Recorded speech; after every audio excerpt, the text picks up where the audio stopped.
Hello, and welcome to Hedgehog Storytime, where I read my weird original fiction. The following story is part of the Edie Valley Project, linked to the playlist in the description below. Yes, you have to read them all.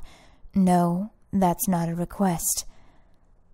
Today we get back to St. Adelaide's, finally to the plot, as it were, with a little bit from Mike, and also a cameo by some old friends that you've all been begging me to know what's going on with them. So, without further ado, here is good old-fashioned snooping. Mike's first few weeks at St. Adelaide's had been a little hectic, to say the least. First, there was the fact that he had to abruptly adjust to an entirely different lifestyle. Then there were the classes, which were much more difficult than their public school equivalents. He just coasted through those with solid B's. But most taxing of all were the numerous mysteries of the school. At first, he'd just done some casual research, looked some stuff up on the internet, asked teachers for info, that kind of thing. But as he learned more and more questions began to appear in the inner folds of his brain. So then he'd move to real research. He'd actually convinced Jilly to go to the library with him, survived an encounter with Abigail Four Eyes Hodge, and gathered several old dusty tomes to peruse. He learned a lot of interesting things from those books.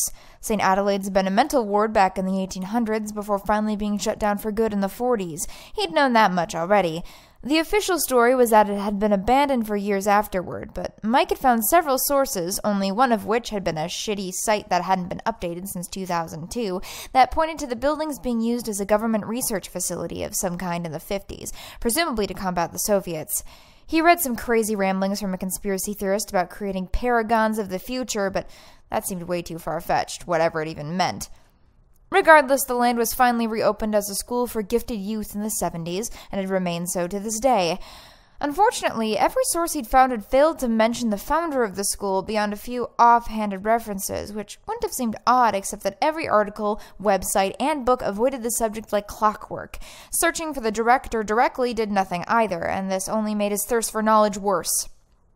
And then, one afternoon, Doug stumbled into the room without warning, practically carrying Jilly. Something was clearly wrong. She looked just like Doug did when he returned from his sessions. But of course Doug didn't tell him anything, just shut them both in his room and locked the door. Though Mike couldn't hear any specifics, he couldn't miss the sound of sobs that reached his ear through the thin wall. Mike had known for a while that he had no shot with Jilly. That had been made abundantly clear the morning he'd opened the door to use the sink, only to see Jilly brushing her hair with only a striped bra to cover her thin waist. And she certainly hadn't spent the night in his room. He was pretty sure he would have noticed. But still, he cared about her, as a friend, as a person, and so he worried. That worry quickly turned into obsession. There was something going on at the school, and now it had been made personal. It wasn't just about solving a mystery now. It was about saving his friend. Correction, friends. Doug was neck-deep in it too, whatever it was, and Mike was the only one who could save them. He was the only one that they didn't expect. Doug later confirmed that Jilly had indeed been subjected to a session, but he refused to say more. "It doesn't matter, Mike." "But it does," he argued. "We can help her." "I said it doesn't matter." Doug nearly shook with anger, or was it fear? "I hate it just as much as you, but there's nothing we can do, okay? Nothing unless you want to end up dead. Or worse." But Mike found himself increasingly undisturbed by that idea. He hardly slept, staring at his computer screen into the wee hours of the morning as he ventured into increasingly sketchy parts of the internet to find anything at all that could help him. It was difficult work. Many sites were just mad ramblings by unstable individuals or conspiracies about Atlantis and the lizard men who had taken over the government. But gradually, a bigger picture began to emerge. The more he looked, the more plausible it seemed that St. Adelaide's had, in fact, actually been a government facility all those years ago, at the height of the Cold War. Info on what really went on in there was thin. Most of the recovered documents had been highly redacted. The facility had been dedicated to something called Project Paragon. There had been many experiments, but it seemed as if only one had been successful. A singular flower, a buttercup, and had received the codename Paragon Alpha. Why they were experimenting on flowers of all things, Mike had no idea. He thought that maybe he'd understand more if he had any knowledge about the Cold War, so he wandered out of Dunsany and down to the library, which he was surprised to find was locked. The problem was that Mike was so distracted by his thoughts that he didn't actually realize this fact until about 2 minutes of pulling at it. Just as he was about to turn around and go back to the dorm, the handle turned and the door creaked open. Abigail peeked her head out and blinked at him, glasses askew. "Mike?" she asked. "What are you doing here? It's 2 o'clock in the morning." Mike blinked. He hadn't even realized it was dark out. "It is?" Abigail nodded hesitantly. "Are you all right? You don't look so good."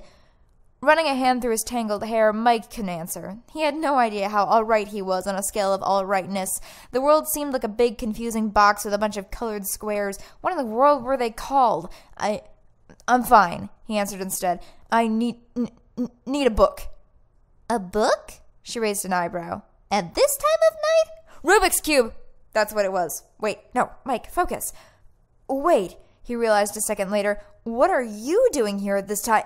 But he was cut off as she opened the door. Victor was standing in front of Abigail's desk, cheeks flushed, hair disheveled, tie undone. "Oh," he said. "Hello, Mike." Though he opened his mouth to question this whole situation, Mike decided that he really didn't want to know the answer. "Hi." "Now, if you'll forgive me for getting you on your way as quickly as possible," she sighed before turning from Mike to Victor and then winking. "Duty calls. What sort of book are you looking for?" Mike had to force himself to not just keep looking back and forth between the two like a bobblehead. Man, was he the only one who wasn't getting any? No, focus. Whoa, he was tired. The Cold War, he finally got out. Scientific advances during the Cold War. Thinking for a moment, Abigail nodded. A strange look crossed her face for a moment, but it was gone before Mike even knew if it had actually been there at all. "Yes, that'll be in the history section, over here." She began leading him by the arm to the back side of one of the looming shelves. "That's a very specific topic, you know." "It's for class," he said, a little too quickly. "It's due tomorrow." "Hence the all-nighter." Abigail nodded. "Well, let me know when you find what you're looking—" Again, she was interrupted by a pounding at the door. "Goodness gracious, it's like no one ever sleeps around here. Please forgive me." She meandered off through the shelves, and Mike began to skim the titles of the books, trying to find something that might help him, something that wasn't written by a conspiracy theorist nutcase. No, he didn't want communist or capitalist propaganda either. A vein in his temple was beginning to pulse from lack of sleep, but sleep would just get in his way. "Jilly?" Abigail's voice reached him. "What are you doing here?" "I need to talk to you about something." Mike froze. What was Jilly doing here? She should be asleep. He peeked around the corner of the bookshelf, and there she was in the doorway. Her multicolored hair was unmistakable. Oddly enough, she looked fine, composed even though she had just undergone a session less than 48 hours ago. He thought he saw her head turning towards him, and Mike skittered back behind the bookcase. If she saw him like this, she'd ask a lot of questions. "I need your help," she continued. "Yours and Oh, that's convenient." "Hello," said Victor sheepishly. Jilly looked back and forth across the cluttered room. "We're alone, right?" His heart clenched. Mike didn't breathe. "Well," Victor began before Abigail cut him off. "Yup, it is 2 a.m. after all." Mike relaxed, though now he was confused. Why would Abigail lie about that? She had no motive for doing so unless she wanted him to hear this? All right, Jilly began, breathing deeply. "This is going to sound crazy, but bear with me." The silence in the room was almost palpable. "I'm going to overthrow the director." No one spoke for a moment, and Mike had to stop himself from interjecting. Finally, Victor did it for him. "What?" he asked. "What do you mean, overthrow the director? She's not a dictator, she's a principal." "You of all people know that this isn't a simple school," Jilly scoffed. "Why do you keep that project of yours under a sheet? Because she and her lackeys are always watching you. We're constantly overworked with classes and made to maintain a strict regimen so we can't stop to think, and we all know someone who's gotten fucked up by one of those psychotic sessions. We all live in fear that we might be next. This is the very definition of a fascist dictatorship."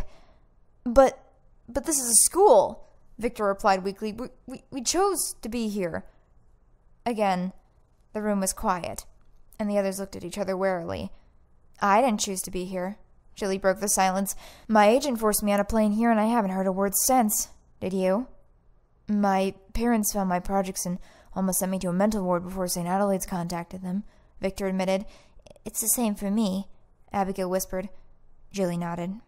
"So none of us are here of our own free will, but we just assumed everyone else was." She turned to Victor. "Still convinced this is just a school?" He began, before shaking his head. No. We've been abandoned, but we don't need to continue living in this hell. Jilly gritted her teeth. So we gotta fight back. But I can't do it alone. I need your help, both of you. Are you with me? This is insane, Victor shook his head, but... All right. I'm with you, too, Abigail smiled. Oh, this will be fun. I've never been part of a revolution before. Behind the bookshelf, Mike was near panicking. What had the director done to Jilly? This wasn't like her at all. This plan was absolutely ludicrous. It could never work, but most of all, what would convince her to even try? But one question sat the heaviest in his mind. What was he going to do about it? In the cold night air, just beyond the boundary of St. Adelaide's, someone else was watching. Or rather, two someones, on the back of a flying motorbike. You know, Lilith said, frowning as she watched Buttercup's intense stare, this is the 4th night we've done this. What exactly are you looking for? I'm not looking, Buttercup replied simply. I'm waiting. Okay, what are you waiting for then? And if you say Christmas, I swear to God, I'm waiting for her to make a move. Lilith sighed. I'm tired of waiting. Why don't we just go trash the place now? Because our goal isn't just to trash the place. Buttercup rolled her eyes. We have a very specific target. And besides, the utter destruction of a school without provocation would draw unnecessary attention to us. And there's a lot of kids there. I'd rather not waste life unless I have to. You must admit the school is the perfect cover. Once again, the small pigtailed child juxtaposed with her grim war general speech momentarily weirded Lilith the fuck out, and she wondered for the umpteenth time just what this kid could have gone through to make her like this. The Talons, much to her chagrin, had been kept on a strictly need-to-know basis. She hadn't even been told why exactly they had been undertaking these reconnaissance missions for the last 4 nights. She's going to do it soon, Buttercup muttered. She'll use a distraction to disappear, complete the experiment.